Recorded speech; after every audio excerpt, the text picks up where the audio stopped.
Welcome students to the third part of chapter gravitation. In this part, we are going to study about these headings: density, relative density, buoyant force, buoyancy, about flotation, Archimedes principle and its applications. So we are starting one by one. First we are taking density.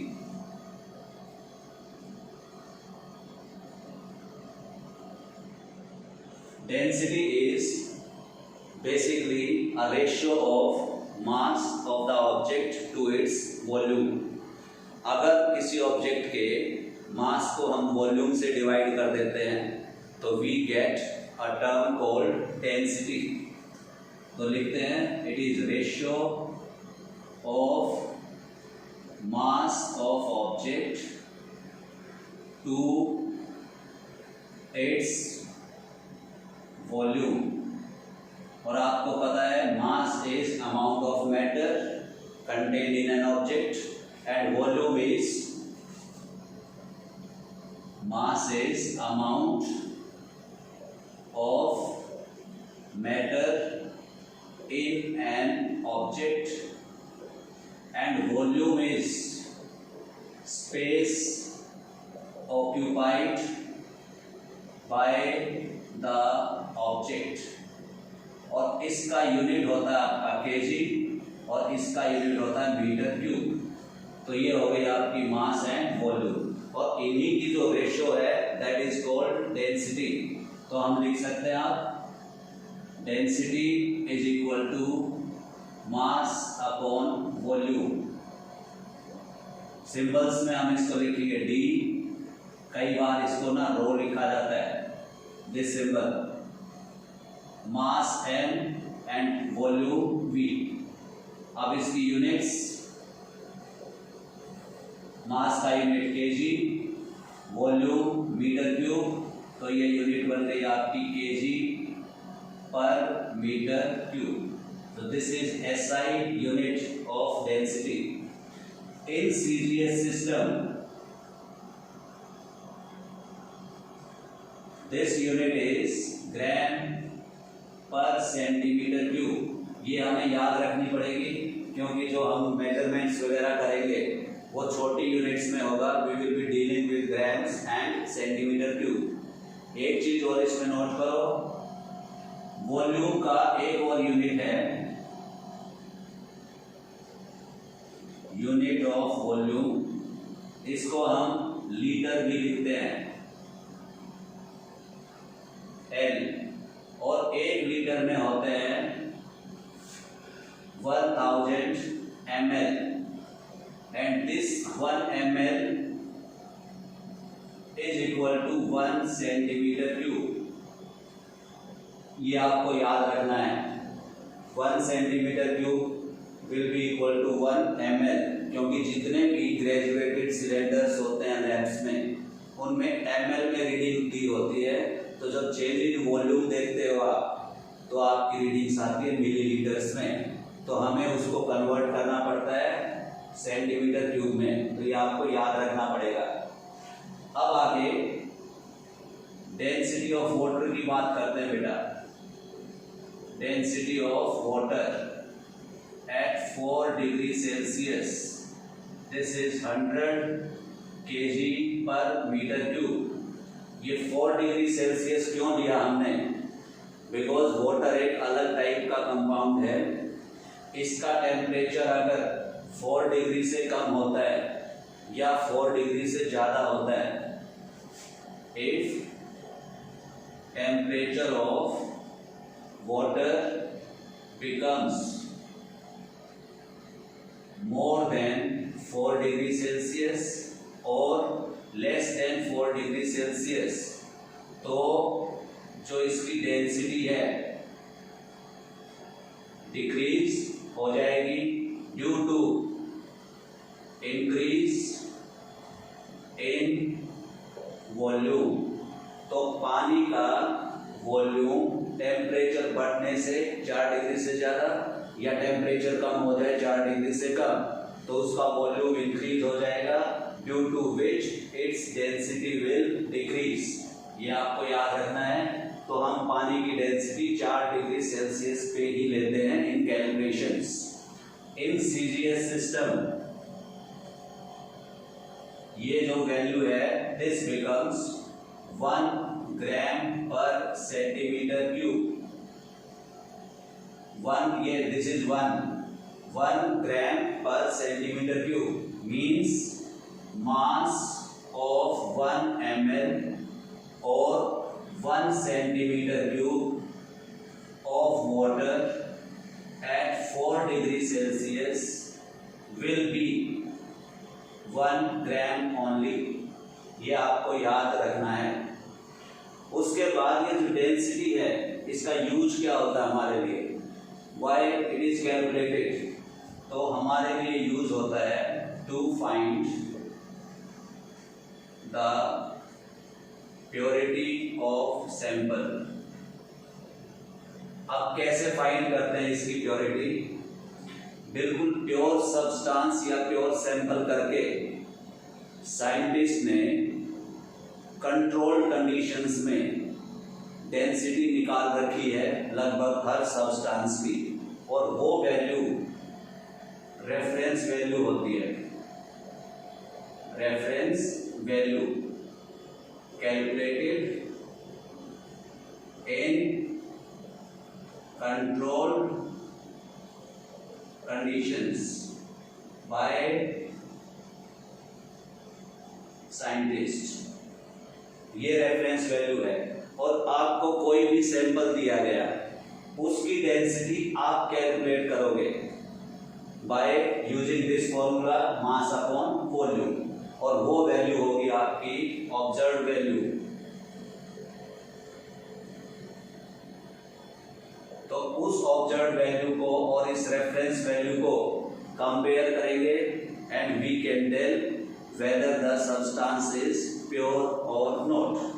अगर ये दोनों values आपकी equal आती हैं तो it means the substance और sample is pure. अगर ये वैल्यू अलग अलग आती है तो that substance will be impure. So this is about density. Now moving on to relative density. यहाँ पे नाम में ही है word relative. Relative means in comparison to something, और वो समथिंग है यहाँ पे वाटर।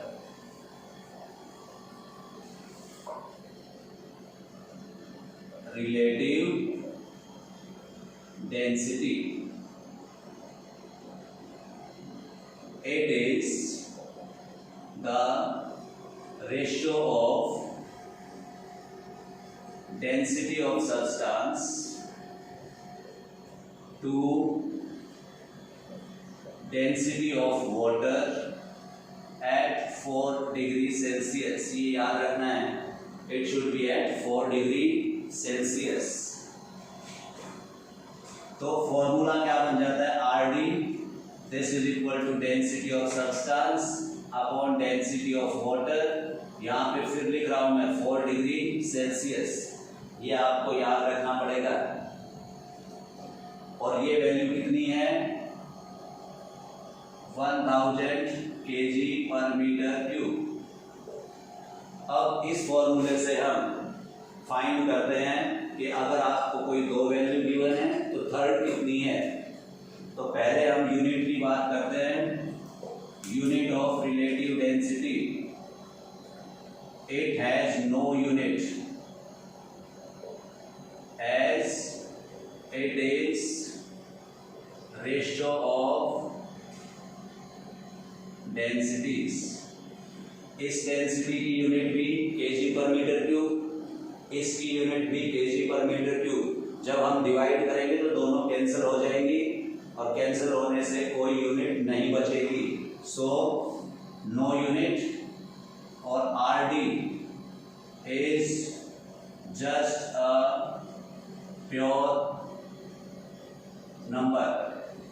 तो relative density is a pure number. अब इसके बेस पे कैसे न्यूमेरिकल होते हैं छोटे छोटे देखना। If RD of a substance is 198. Find its density. तो रिलेटिव डेंसिटी से हम डेंसिटी फाइंड कर सकते हैं। ये 198, putting it in the formula 198 for relative density, ये आपको कैलकुलेट करनी है। और डेंसिटी ऑफ वाटर आपको पता है इट इज 1000। तो इसकी डेंसिटी अब क्या बन जाएगी? Density of substance 198 into 1000 kg पर मीटर क्यूब। और अगर आपको डेंसिटी गिवन है तो you can find specific gravity, और स्पेसिफिक ग्रेविटी उसी को रिलेटिव डेंसिटी बोलते हैं। यहां पे लिखता हूं मैं स्पेसिफिक ग्रेविटी भी बोल देते हैं इसको। तो इसी फॉर्मूले से आप निकालते हैं। उसके बाद नेक्स्ट है बुओयंसी एंड बुओयंट फोर्स। इस रिलेटिव डेंसिटी के हिसाब से क्या ले सकते हैं हम? We can find whether the object floats और सिंक इन वाटर। ये याद रखना बेटा, सिर्फ वाटर में। और जो डेंसिटी हमने पढ़ी थी थोड़ी देर पहले, density also tells whether object floats और सिंक इन एनी फ्लूइड। किसी लिक्विड या गैस में उसका फ्लोटेशन चेक करना है तो हम डेंसिटी का यूज भी कर सकते हैं। But for water it will be relative density. Next is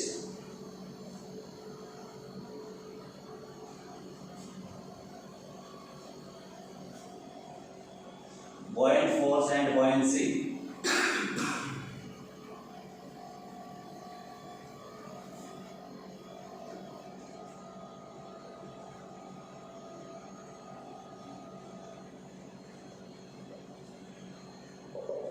सबसे पहले आप समझो, अगर आप स्विमिंग पूल में जाते हो तो you are able to float on water. बिना हाथ पैर मारे भी you are able to float. पानी में आपने चीजों को तैरते हुए देखा होगा। प्लास्टिक का कोई ऑब्जेक्ट पानी में डाल दिया तो वो फ्लोट करता है। अगर उस प्लास्टिक के ऑब्जेक्ट को आप पानी के नीचे पुश करते हो तो छोड़ने के बाद वो फिर वापस आ जाता है।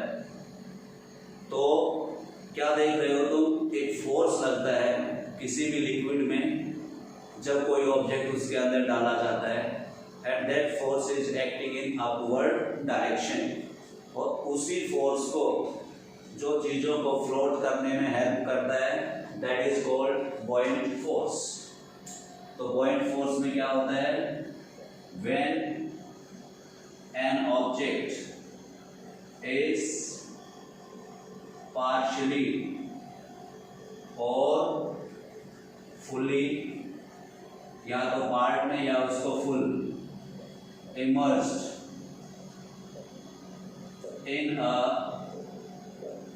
fluid which is liquid or gas।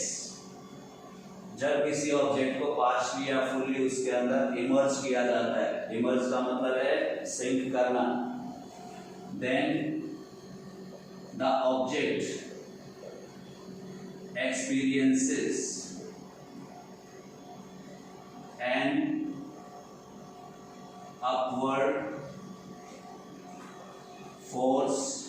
This upward force is also called upthrust and is called buoyant force। तो जब भी कोई ऑब्जेक्ट डुबोया जाएगा किसी लिक्विड या गैस में, उसके ऊपर एक फोर्स लगेगा in upward direction, and that force is called buoyant force।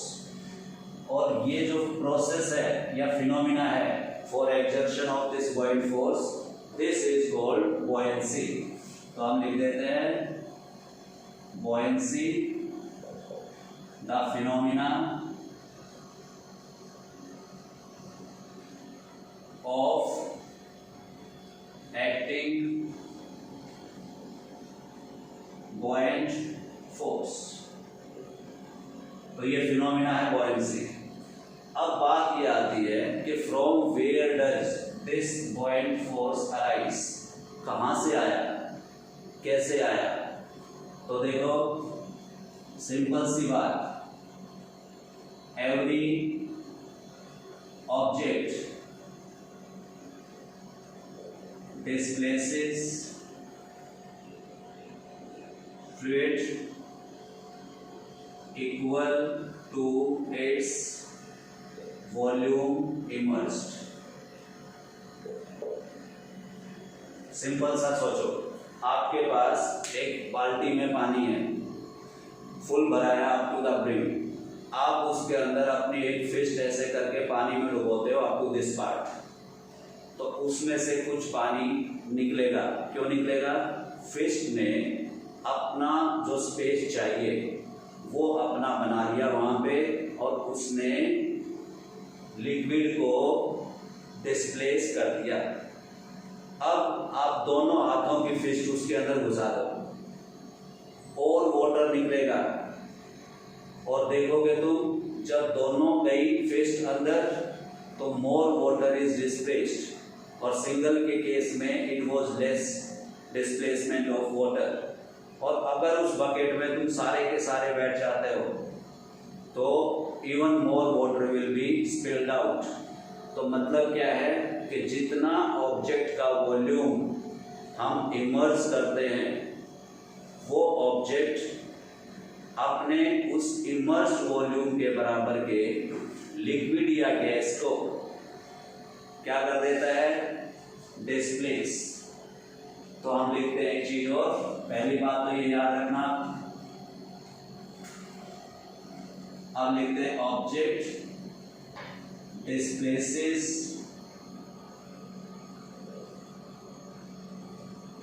Equal to its volume immersed. मतलब less volume immersed, less liquid displaced, more volume immersed, more liquid displaced। तो पहली तो ये बात हो गई, जब भी कोई ऑब्जेक्ट डुबोया जाएगा तो वो अपना स्पेस बनाएगा और दूसरे को डिस्प्लेस कर देगा। अब ये जो बॉइंट फोर्स है उसी कारण से आता है, क्योंकि थर्ड लॉ ऑफ मोशन पढ़ा था आपने, जब ऑब्जेक्ट अंदर जाएगा तो उसका वेट उस लिक्विड के ऊपर फोर्स लगाएगा इन डाउनवर्ड डायरेक्शन, और उसके रिस्पॉन्स में जो लिक्विड है that will exert reaction in upward direction. तो जो रिएक्शन है वही बेसिकली क्या है? आपका बॉइंट फोर्स। तो यहां पे लिख देता हूं मैं, बॉइंट force is basically the reaction of liquid due to action of weight of object। तो मतलब क्या हुआ, जो ऑब्जेक्ट है उसका वेट नीचे की तरफ है, and weight you know it is mg, और जो बॉइंट फोर्स है वो किधर लग रहा है? ऊपर, एंड दिस इज रिएक्शन, और ये क्या है? आपकी एक्शन। तो this is the cause of buoyant force. अब बात चलती है how much बॉइंट force is exerted, तो उसका कैलकुलेशन करते हैं आप।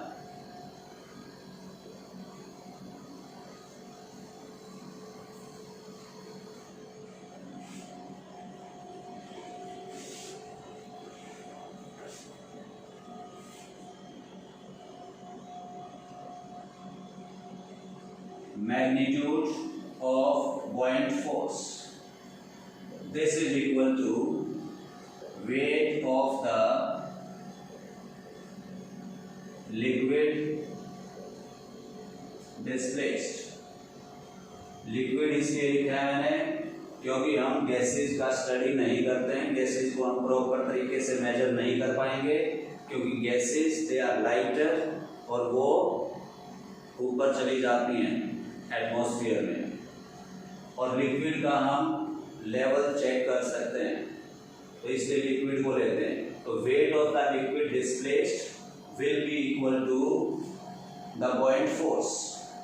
अब जो ये वेट है ये क्या होता है आपका, mass of liquid displaced into acceleration due to gravity, because you know weight is mg।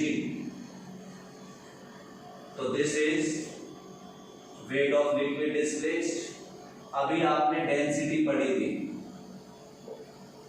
Density rho was equal to mass into volume, अब मास अपॉन वॉल्यूम। तो यहां से जो मास है आपका that will B density into volume. तो ये value और पुट कर देते हैं हम यहां पे, volume of liquid displaced into density of liquid into acceleration due to gravity. ये तीन चीजें बन गई। अब वॉल्यूम के लिए क्या सिंबल देते हैं, v, डेंसिटी के लिए इट इज रो, और acceleration due to gravity it is g। So this is the magnitude of buoyant force, और इसको यहां पे ऐसे लिख लेते हैं, v L rho L and G, because G is constant. L stands for liquid, so we will have to see the volume of liquid displaced and density of liquid। ये याद रखना आपको। अब यहाँ पे एक चीज और आती है, G is constant, किसी एक जगह पे G की वैल्यू रिमेन्स कांस्टेंट। तो जो पॉइंट फोर्स है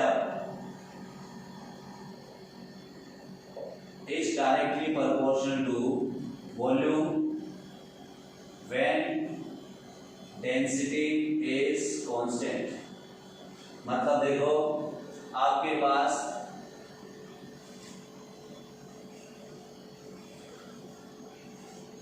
दो बीकर्स हैं, दोनों के अंदर सेम वाटर है, फ्रेश लिख देते हैं यहाँ पे, फ्रेश। फ्रेश का मतलब होता है विदाउट सॉल्ट्स। अब इस वाले में हम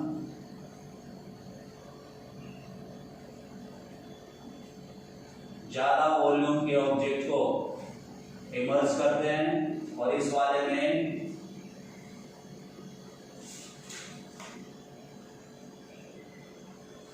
यहाँ पे ज्यादा वॉल्यूम इमर्ज है, यहाँ पे कम वॉल्यूम इमर्ज है। तो किस केस में पॉइंट फोर्स ज्यादा होगा, that will be first case. So if the immerse volume of the object is more, then buoyant force will be more. ये याद रखना आपको। दूसरी चीज, अगर वॉल्यूम कांस्टेंट कर देते हैं हम, it is directly proportional to density when V is constant। अब कैसे, ये जो वाटर है यहाँ पे इसको हम कर देते हैं सी वाटर, और जो ये वॉल्यूम इमर्ज है इसको भी हम बराबर कर देते हैं।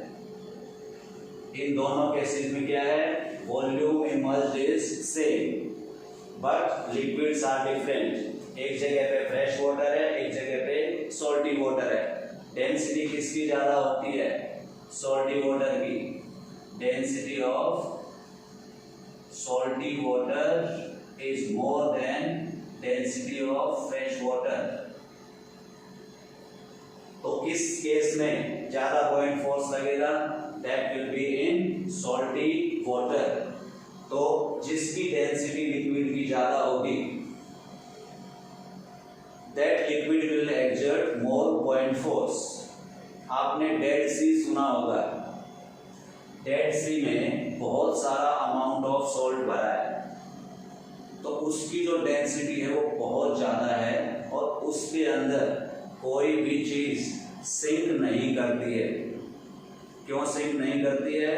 क्योंकि डेंसिटी उसकी ज्यादा है, इसलिए पॉइंट फोर्स भी ज्यादा होता है और जिसके कारण nothing sinks in that Dead Sea. अब तुम सोचोगे उसको डेड क्यों बोलते हैं? Because no organism can survive in that much salty water। Biology में तुमने पढ़ा था कि अगर सोल्टी वाटर में हम कोई लिविंग ऑर्गेनिज्म डाल देते हैं, कोई सेल डाल देते हैं, तो उस सेल का सारा पानी सोल्टी वाटर में चला जाता है by the process of exosmosis.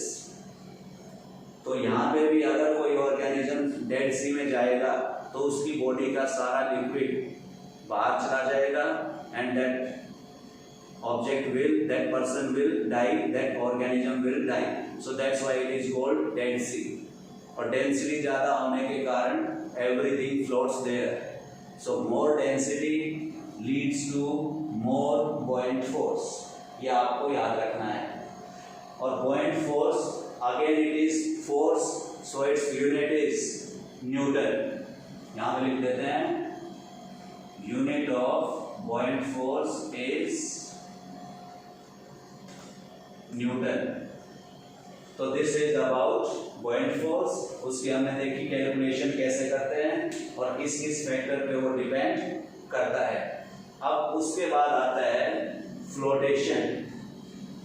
अब इस buoyant force के हिसाब से भी we can discuss whether the objects will float or sink, क्योंकि हमें पता है buoyant force is acting in upward direction. तो फ्लोटेशन को करते हैं।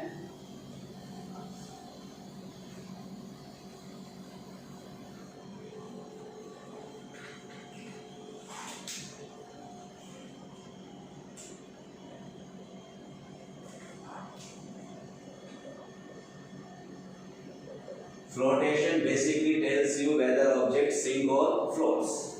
अब किस किस तरीके से फ्लोटेशन एक्सप्लेन करते हैं हम? तीन तरीके हैं आपके पास। First, according to buoyant force, second according to density, and third according to relative density, and this is in water only. तो फ्लोटेशन को अगर आप देखते हो तो तीन टाइप की चीजें हो सकती हैं। ये हमने एक लिक्विड लिया, इसके अंदर this is surface of liquid भरा है, यहाँ पे एक ऑब्जेक्ट है, इसके अंदर डाला आपने,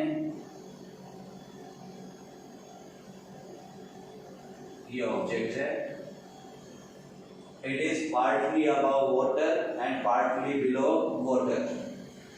दूसरा केस आपका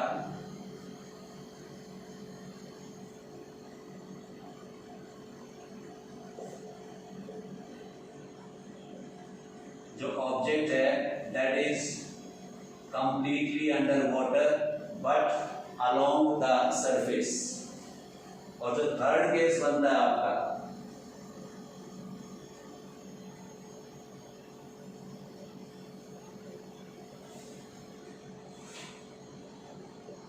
ऑब्जेक्ट बिल्कुल नीचे बैठ गया।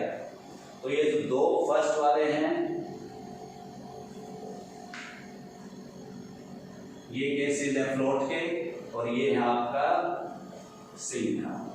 अब हमें देखना है इन चीजों के हिसाब से ये वाले केसेस कब कब हो सकते हैं।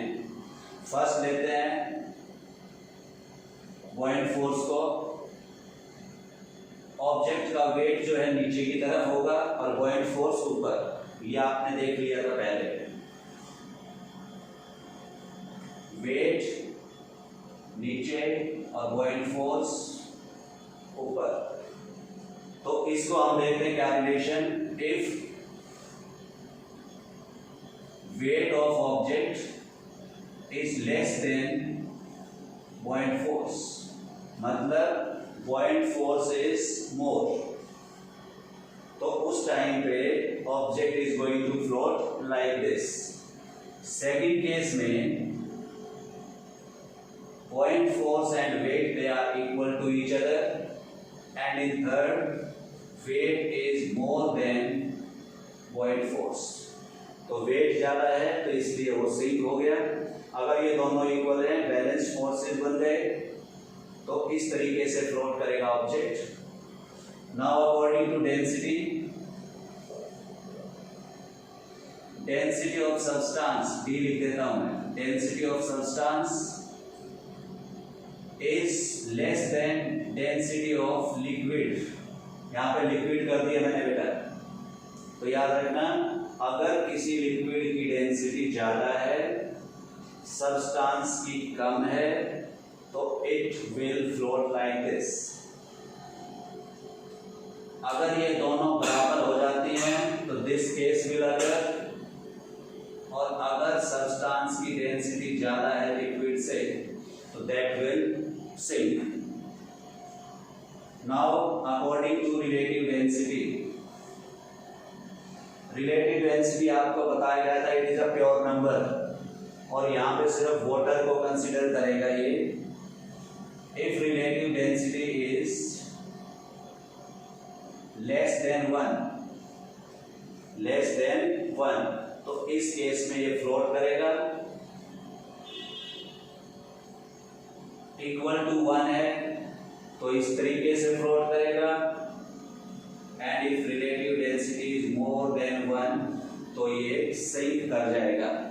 अब इसको ध्यान से देखो एक बार, रिलेटिव डेंसिटी आपको क्या बताया था, ds अपॉन dw, और अगर ये लेस देन 1 है तो यहां से मिलता है आपको ds is less then dw, मतलब सब्सटेंस की डेंसिटी पानी की डेंसिटी से कम है।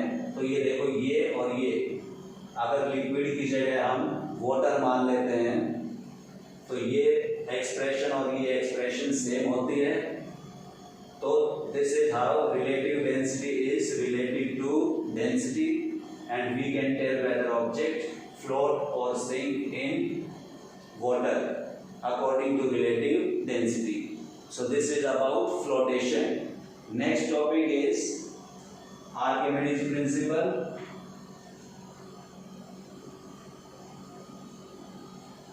अब यहां पे आप देख चुके हो कि जब भी कोई ऑब्जेक्ट किसी लिक्विड में या गैस में इमर्ज किया जाएगा तो कुछ चीजें होती हैं। First, object displaces liquid equal to its volume. दूसरी चीज, object experiences buoyant force.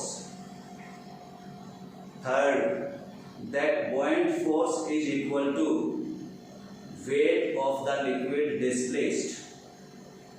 Fourth, due to this buoyant force, objects experience apparent loss in weight. वो हल्के हो जाते हैं, they appear lighter. तो experience loss in weight, and this loss in weight is equal to again buoyant force. तो ये सारी की सारी जो ऑब्जर्वेशन है, this is nutshell of Archimedes principle. तो क्या लिखते हैं डेफिनेशन में,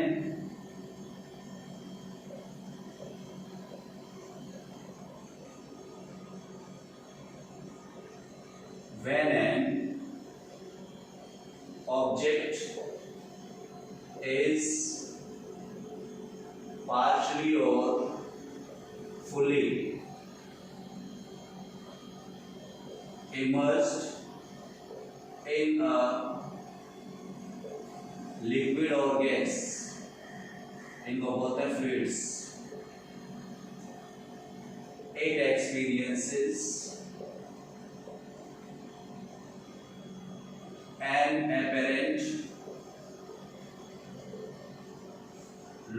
in weight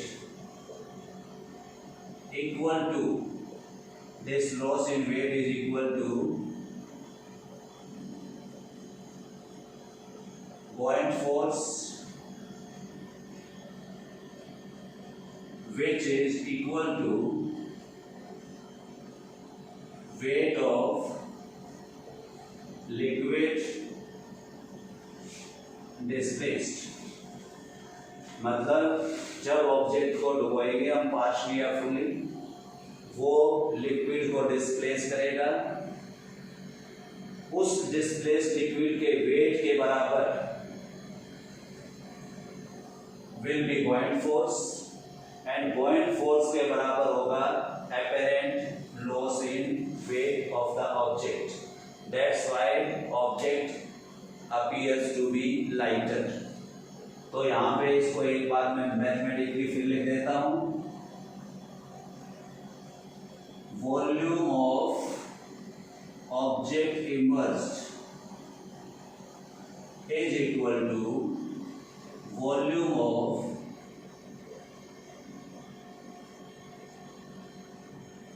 fluid displaced.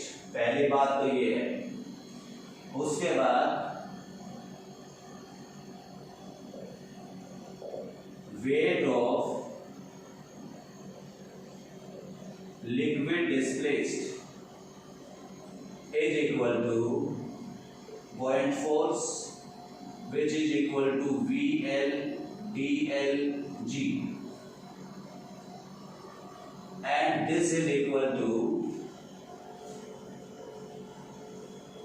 apparent loss in weight of object when immersed in any liquid or gas। तो ये है आपका आर्किमिडीज प्रिंसिपल की डेफिनेशन। अब इसकी एप्लीकेशंस पे आ जाते हैं, वेयर इट इज यूज्ड। सबसे पहला इसका यूज है in designing ships and submarines. Ship और सबमरीन की डिजाइनिंग के टाइम पे आर्किमिडीज प्रिंसिपल की नॉलेज का यूज किया जाता है, क्योंकि इनको डूबना, सबमरीन को पानी के अंदर भी जाना पड़ता है, वापस भी आना पड़ता है, बट शिप्स हमेशा फ्लोट करती हैं। So this knowledge is required. दूसरा, फॉर डिजाइनिंग हाइड्रोमीटर्स। हाइड्रोमीटर्स जो होते हैं, they are instruments used to find densities of liquids. Liquids की डेंसिटी मेजर करने के इंस्ट्रूमेंट को बोलते हैं हाइड्रोमीटर्स। तीसरा एक डिवाइस है, उसको भी बनाने में आर्किमिडीज प्रिंसिपल यूज होता है, दैट इज लेक्टोमीटर। और लेक्टोमीटर क्या है? Instrument use to find purity of milk. Milk की प्योरिटी को मेजर करने के लिए लेक्टोमीटर्स होते हैं। So these are basically 3 applications of Archimedes principle. अब एक छोटा सा क्वेश्चन पूछते हैं कि आयरन का जो शिप है, ship is made up of iron, it floats in water, but iron nail sink in water. Why? तो लिखता हूं, ship of iron floats but nail of iron sinks। Why? देखा जाए तो आयरन की डेंसिटी, चाहे वो शिप वाला आयरन है चाहे वो नेल वाला आयरन है, आयरन की density same and that is more than water and it should sink. तो फिर ये शिप क्यों नहीं सिंक करता है? यहाँ पे क्या होता है, volume of ship is very large. जो शिप की शेप बनाई जाती है उस शेप के अकॉर्डिंग उसका वॉल्यूम बहुत ज़्यादा हो जाता है, और वॉल्यूम बढ़ने से effective density of ship is less, क्योंकि डेंसिटी आपको पता है it is mass upon volume. जब ये वॉल्यूम बड़ा हो जाएगा तो डेंसिटी कम हो जाएगी, और डेंसिटी कम होने से शिप फ्लोट्स। दूसरी चीज सुनो आप, volume is very large, so displaces more water, hence more buoyant force। बहुत ज़्यादा buoyant force लगेगा तो that's why the ship is going to float। तो इस तरीके से आप इनकी एप्लीकेशंस को समझ सकते हैं। So this was about the chapter gravitation and I hope these videos are very useful for you. You might find them useful। इनको कंप्लीट देखना, और कंप्लीट देखने के बाद अगर कोई डाउट आती है तो you can write in the comment box। Thank you very much।